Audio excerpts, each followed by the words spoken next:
ये कैसा व्यवहार है गुणेश? तुम इन ऋषिवर को क्यों सता रहे हो? माते, मैं मुदगल ऋषि आपको प्रणाम करता हूं। माते, मैं आपसे क्षमा चाहता हूं। माते, यह जो कुछ भी हुआ उसका कारण मैं हूं। माते, उससे आप क्रोधित हैं तो माते मैं आपसे क्षमा मांगता हूं। इसमें सारा दोष मेरा है माते, मेरे प्रभु का नहीं। मैंने ही प्रभु से कहा था कि मैं ऐसा नृत्य करूंगा, ऐसा नृत्य करूंगा कि प्रभु आनंदित हो उठेंगे। किंतु ऋषिवर, आप आश्रम में अतिथि हैं, आयु में, अनुभव में उससे कहीं अधिक हैं। इसलिए उसको आपका स्वागत उचित प्रकार से करना चाहिए था ना ऋषिवर। आसन देकर सेवा सत्कार करना चाहिए था, आपको भोजन के लिए पूछना चाहिए था। माता, सेवा करना तो भक्त को शोभा देता है और भगवान को सेवा पाना।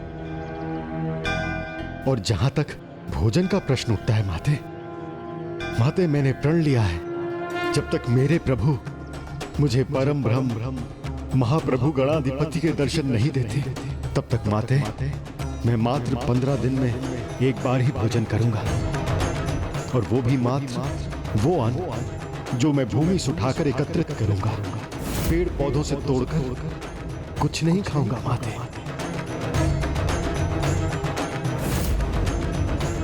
आप माता के लिए वो बालक हैं, उनके मित्रों के लिए वो बालक हैं, किंतु इस भक्त के लिए साक्षात भगवान उनके सामने है,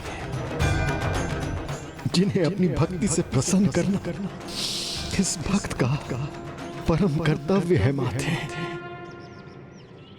एक भक्त का भगवान के प्रति आदर और भक्ति का भाव स्वाभाविक है और मैं आपके इस भाव का आदर करती हूँ। किंतु एक बालक कितना ही दिव्य क्यों ना हो, उसके द्वारा उचित शिष्टाचार का आचरण भी आवश्यक है। इसलिए जो मेरे दंड से उचित सीख न पा सका, वो अब अपने पिता के दंड का भागी होगा। नहीं माते, नहीं। देवी अहिल्या, आप ऋषिवर के आश्रम में रहने की उचित व्यवस्था कीजिए।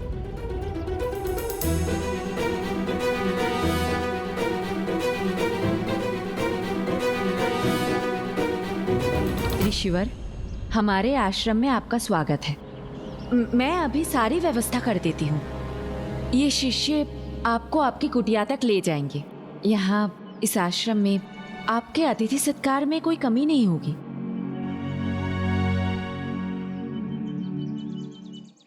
आप अतिथि हैं हमारे, आपके सत्कार का, सुख का ध्यान रखना हमारा कर्तव्य है। आप मदिरा पान कीजिए। ये सब सत्कार कहीं अत्याचार में ना बदल जाए। नहीं नहीं, मुझे इसकी आवश्यकता नहीं है।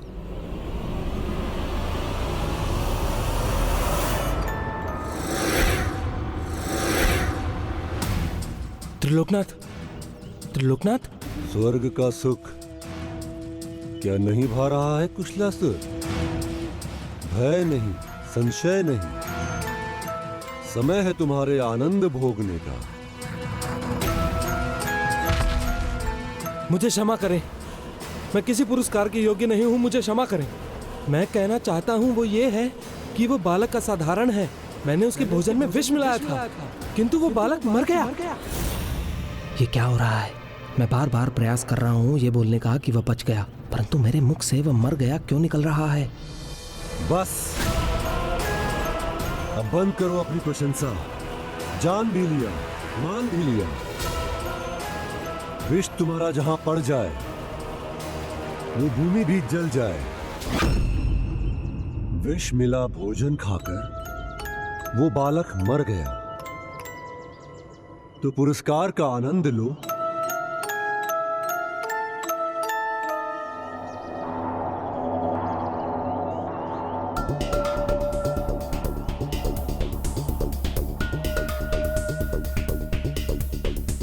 मर गया के स्थान पर बच गया बोलते बोलते कहीं मैं ही ना मर जाऊं। सत्य जानने के बाद त्रिलोकनाथ सिंधु मेरी जीभ ही नहीं, मेरा सर भी काट देंगे।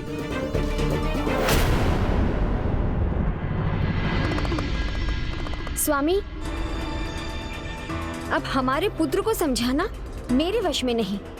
पहले इसने खुद को सिंदूर से रंगा और फिर ऋषि मुद्गल के साथ उपहास किया। ये अनुचित है। पुत्र गुणेश, तुम्हारी माँ तुम्हारी नटखट लीला से चिंतित हैं। तुम बता सकते हो ऐसा तुमने क्यों किया? तो शीघ्र बताओ गुणेश। पिताश्री, माता ने ही कहा था सिंदूर लगाने से मन शांत होता है, और यहाँ सब यही चाहते हैं ना कि मैं नटखट ना रहूं, शांत हो जाऊं, सुशील हो जाऊं, तो इसलिए मैंने सिंदूर लगा लिया। कैसी बातें बना रहा है ये, देख रहे हैं आप स्वामी? हाँ पिताश्री, देखिए ना, मैं तो माता के शब्दों का अक्षरशः पालन कर रहा हूँ। माता, आपने कहा सिंदूर से शुभता आती है, तो मैंने सिंदूर लगाया और शुभता के रूप में ऋषि मुद्गल हमारे आश्रम पधारे। और तुमने उनके साथ क्या किया? उपहास ना? नहीं माता, हम दोनों तो एक दूसरे के दर्शन कर अत्यंत आनंदित थे, और जब एक दूसरे से इतना गहरा संबंध हो तो आनंद में तो खोना स्वाभाविक है ना? हाँ प्रिय,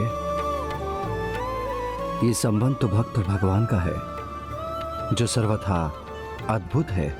तो फिर आप व्यर्थ में क्यों चिंतित हो रही हैं? भक्त और भगवान का संबंध तो किसी भी राग विराग से परे है, पवित्र पावन है। इसीलिए तो भगवान सच्चे भक्त को पाकर और भक्त भगवान के दर्शन पाकर अपनी सुध बुध खो बैठते हैं। इसमें तो कोई दोष नहीं। स्वामी, आप भी इसी की ओर से बोल रहे हैं, बढ़ावा दे रहे हैं इसे? नहीं गुणेश, ये उचित नहीं। कहीं माता का ये क्रोध पिताश्री के क्रोध का कारण ना बन जाए। आप मुझे केवल इतना बताइए कि आप इसे कड़ा दंड देंगे या नहीं? शांति में ही सबका कल्याण है। पिताश्री, माता जो कह रही है अब मैं वो समझ गया। मुझे उन्हें इस प्रकार नृत्य करने के लिए प्रेरित नहीं करना चाहिए था। मैं स्वीकार करता हूँ, भूल मुझसे ही हुई है। भूल स्वीकार करने के बाद भी आप इसे कुछ नहीं कहेंगे स्वामी? कोई बात नहीं, किंतु मैं माँ हूँ और माँ अपने संतान की प्रथम गुरु होती है। मैं निभाऊंगी ये कर्तव्य। मैं करती हूँ इसका आचरण ठीक। पुत्र गुणेश, दंड मैं दूंगी तुम्हें, किंतु तुम्हें सीख अपने पिता से लेनी होगी।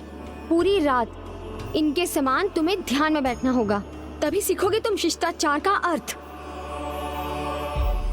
नहीं, यहाँ नहीं, यहाँ तो तुम फिर इधर उधर हो जाओगे। जाओ, कुटिया में जाकर एकाग्रचित होकर ध्यान करो।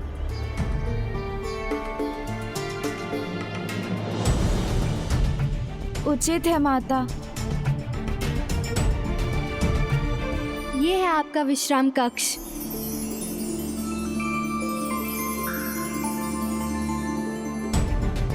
ऋषिवर, यहाँ हमारे आश्रम में चिंता करना मना है। आपको कुछ भी चाहिए तो मुझे बोलिए, व्यर्थ की चिंता बिल्कुल मत कीजिए। पुत्री, मैं चिंतित नहीं, तनिक विचलित हूँ। प्रभु के इस भक्त को प्रभु के दर्शन के सिवा और क्या चाहिए? क्या आप मुझे बता सकती हैं पुत्री कि प्रभु हमें कहाँ मिलेंगे? कौन प्रभु? गुणेश? हाँ। ये क्या कह रहे हैं ऋषिवर? अभी तो हम भी गणेश से नहीं मिल सकते। माता बहुत क्रोधित है और उन्होंने गणेश को एकांत में ध्यान करने का दंड दिया है। आप विश्राम कीजिए।